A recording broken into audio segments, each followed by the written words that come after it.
Bienvenidos de nuevo al Borralleiro. Hoy vamos a hablar de sindicalismo, pasado, presente y futuro.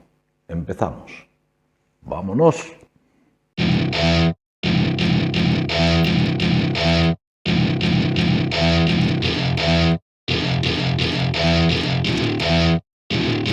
Welcome to my party, we're just getting started. A life is a dream or a nightmare star.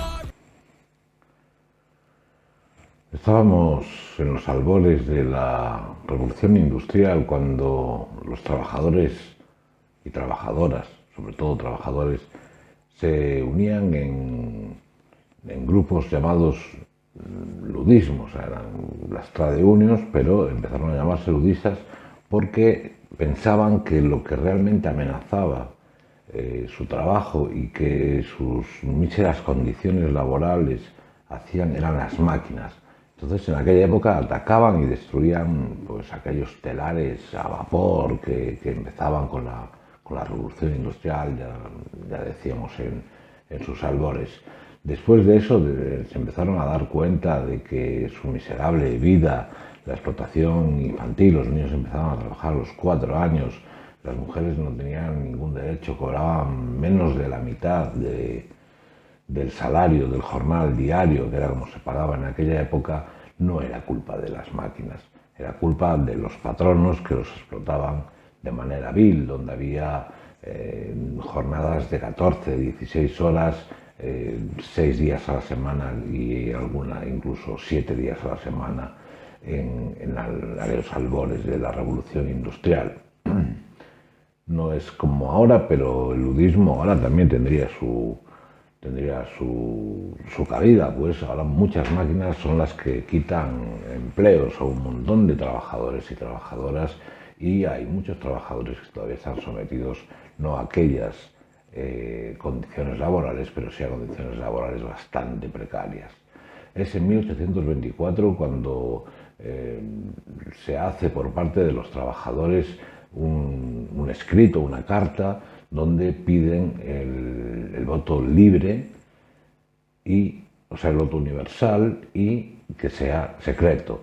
Se consigue en algunos países, evidentemente, en Inglaterra, que es donde se hace esta petición, y luego se empieza a extender por Europa.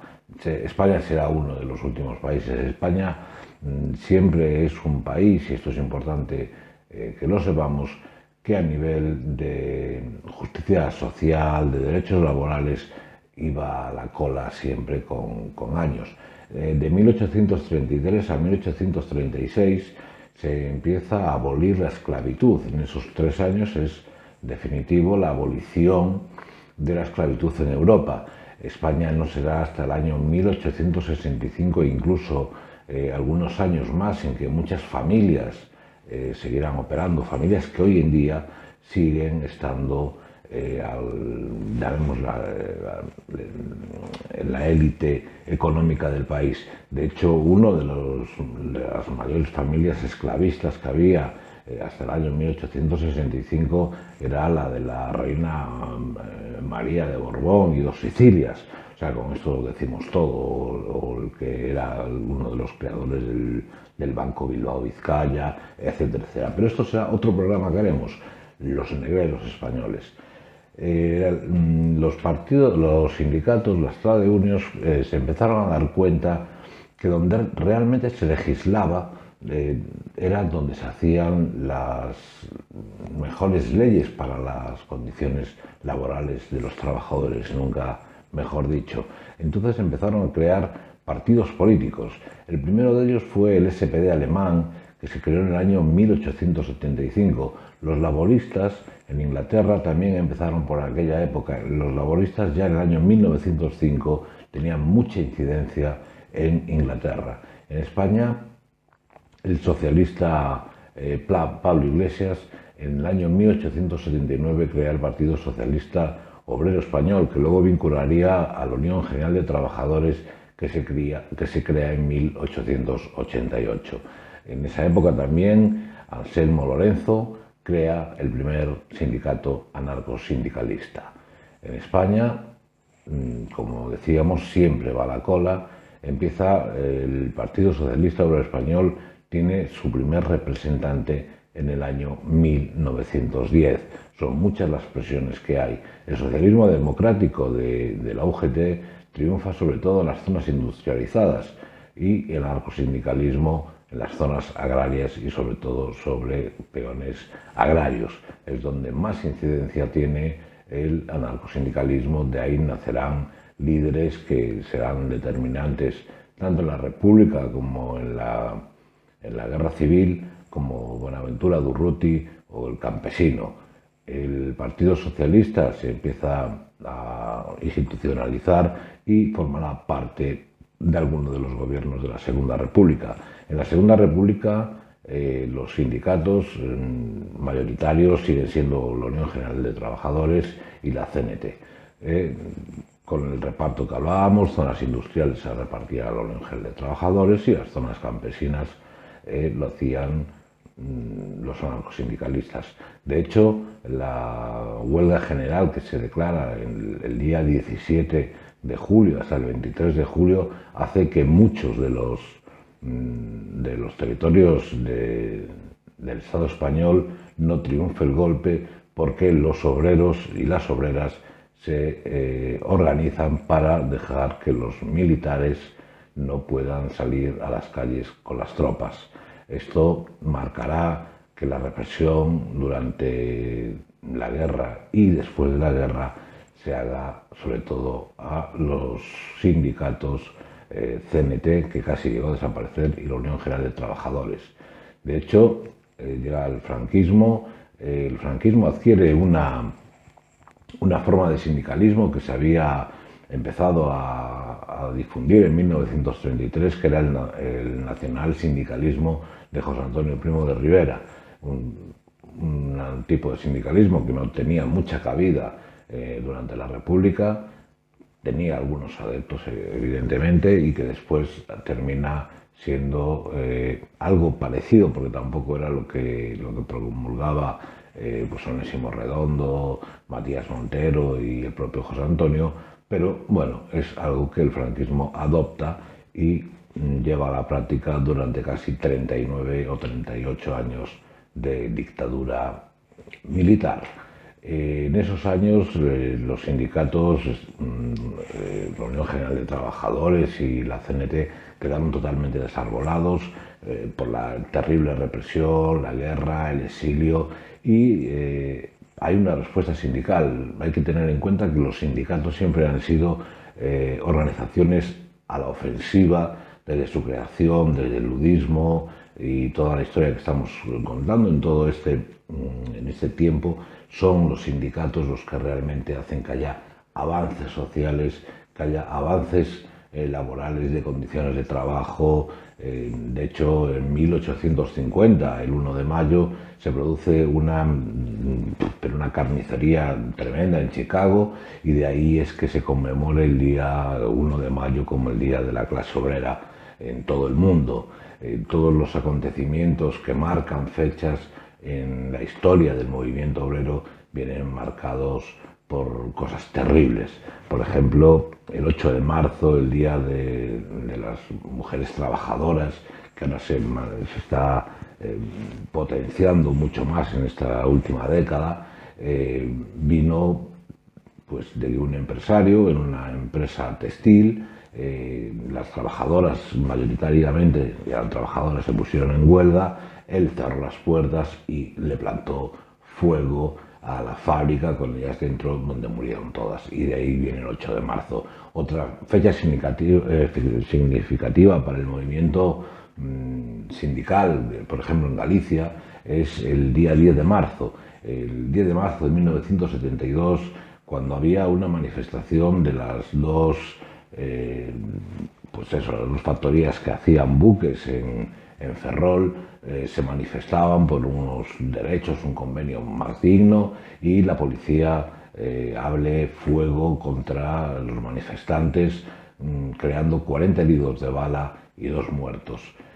Por cierto, en aquella manifestación estaban familiares como el padre y tío de la actual ministra de Trabajo, Yolanda Díaz, y son reprimidos, represaliados, pues eso, como todos los trabajadores. Fueron momentos muy complicados y muy negros para España, hasta que llega la pseudodemocracia o la democracia. Un dato a tener en cuenta: la ley de huelgas es una ley preconstitucional. Se hace en el año 1976, lo cual es anterior a la Constitución, y eso hace que tenga muchos defectos y que hoy en día se siga manteniendo. Uno de los defectos más claros es la imposición por parte de las administraciones de los servicios mínimos. Los servicios mínimos en algunos sectores impiden que se pueda realizar la huelga, porque la huelga, al fin y al cabo, es una herramienta que tienen los trabajadores y las trabajadoras para intentar modificar, y de hecho se han modificado muchas cosas. ¿Cuál es el problema? Servicios mínimos abusivos, se llevan, se juzgan, no hay ninguna consecuencia que un juzgado determine que si han sido abusivos. A la siguiente huelga se vuelven a decretar y no pasa nada. Sin embargo, aquel trabajador o trabajadora que no cumpla esos servicios mínimos, por muy abusivos que sean, puede ser despedida instantáneamente. Eso está claro que perjudica mucho a la clase trabajadora española y al derecho a la huelga, uno de los pilares que tiene la clase trabajadora para defender sus derechos o avanzar en ellos. Los sindicatos ahora mismo, y los datos los podemos ver aquí, son muy significativos. España, la zona norte es donde más afiliación hay: Galicia, Asturias, Euskadi y Cantabria, y luego zonas como el sur de España, Andalucía, el centro o incluso Cataluña son donde menos tasa de sindicalismo hay. Luego tenemos otro dato que es demoledor, donde vemos que el norte de Europa tiene una clarísima afiliación de casi un 80% de los trabajadores y trabajadoras. En España estamos en un 14%. ¿Por qué pasa esto? Evidentemente, el régimen del 78, donde el dictador dijo que lo dejaba atado y bien atado, también dejó el tema sindical. No por las centrales sindicales, como muchos quieren hacer ver, que son organizaciones subvencionadas de las gambas. No, nada que ver. ¿Cuál es el problema? Sí tiene que ver con las subvenciones. A los sindicatos en España se les da, por la representación que tienen y por la negociación colectiva, una serie de subvenciones, como se da a partidos políticos y también se le da a las propias patronales, y de ahí hacen que todas las decisiones que se tomen sean para todos y todas las trabajadoras y trabajadores, algo que desmoviliza a la clase trabajadora. Muchos trabajadores saben que sin moverse van a tener los beneficios que se pueda sacar en una negociación colectiva.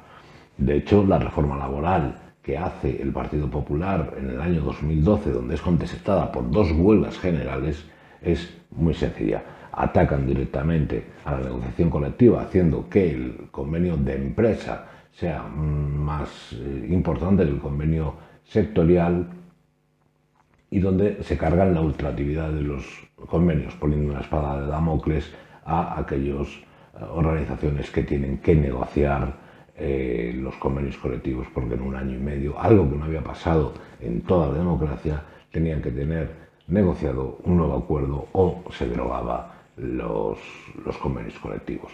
Eso se ha revertido en la reforma laboral, de hecho este gobierno, una reforma laboral escasa, pero la única reforma laboral positiva en los últimos 40 años. En España ha habido muchas huelgas generales, donde más se han hecho han sido al gobierno de Felipe González, porque fue donde empezaron las grandes reformas laborales. Al gobierno de Aznar también se hicieron, al gobierno de Mariano Rajoy, donde devastó, donde fue devastador para la clase trabajadora. Ahí empezaron los despidos, abaratamiento de despidos, que no es lo peor, sino los motivos por los que te pueden despedir por unas causas objetivas. Fue terrible.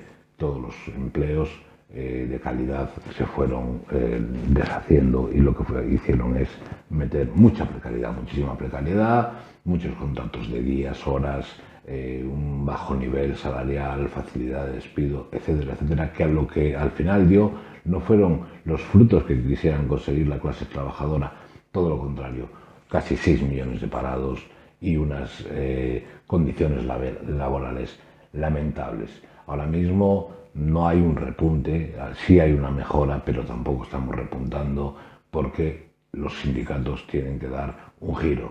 El giro, como decíamos antes, pasa por que no tengan ninguna clase de subvenciones, los convenios colectivos que se negocien, los acuerdos a los que se lleguen, sean de eficacia limitada, simplemente para los trabajadores y trabajadoras que quieran estar afiliados a un sindicato, porque es muy habitual ver trabajadores que se ríen de aquellos compañeros y compañeras que están yendo a la huelga, que están intentando sacar adelante un acuerdo, y ellos saben que sin mojarse, sin estar afiliados, sin tener que ir a la huelga, si algo se consigue, va a hacer que ellos tengan también esos beneficios.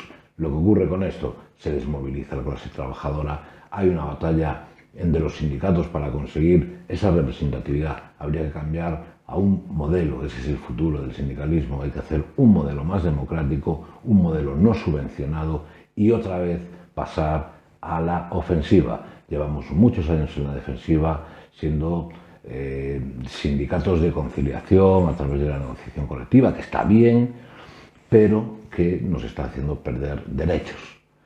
Y tenemos que volver a tener partidos que legislen a favor de la clase trabajadora, que es la mayoritaria. Ahora mismo hay una nueva clase, que es los autónomos, que son trabajadores por cuenta propia, y también los sindicatos tienen que adaptar sus estructuras para acoger a estos nuevos trabajadores. Y esto ha sido todo, amigos y amigas. La globalización también ha sido uno de los factores para destruir esto. El sindicalismo, el gran sindicalismo, los buenos comités de empresa se hacen en las empresas manufactureras, donde mejores condiciones laborales hay. La globalización, que fue una globalización económica, pero no de derechos, lo que ha conseguido es que todas las empresas se vayan a países donde la mano de obra es muy barata y sobre todo donde no hay sindicalización. ¿Por qué? Está claro, trabajadores sindicalizados son trabajadores unidos y son trabajadores que pueden obtener buenos rendimientos a la hora de movilizarse. Y hasta aquí ha sido todo, amigos. Como os dije, queda pendiente. El próximo vídeo será esclavistas. Sabremos quiénes han sido las familias que han hecho sus fortunas con la trata de personas. Si te ha gustado el vídeo, dale un like y si quieres te puedes suscribir para no perder ninguno de nuestros contenidos. Hasta luego, rebeldes. Nos vemos. Hasta la próxima.